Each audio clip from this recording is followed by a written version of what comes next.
అందరికీ నమస్కారం. ఈనాటి వంట అన్నము, నెయ్యి, వంకాయ, అలసంద పప్పు పులుసు, బీన్స్, బంగాళాదుంప వేపుడు. ఇది ఈనాటి వంట.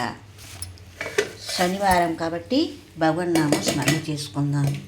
శ్రీనివాస గోవింద, శ్రీ వెంకటేశ గోవింద, భక్తవత్సల గోవింద, భాగవత ప్రియ గోవింద, నందనందన గోవింద, నవనీత చోర గోవింద, పశుపాలక శ్రీ గోవింద, పాటి మురారే గోవింద, శ్రీవత్సాంకిత గోవింద, శ్రీముద్రాంకిత గోవింద, విరాజాతీర్థ గోవింద, విరోధి మర్దన గోవింద, గోవింద హరి గోవింద, గోకులనందన గోవింద, గోవింద గోవింద గోవింద, గోవింద గోవింద గోవింద, గోవింద గోవింద గోవింద.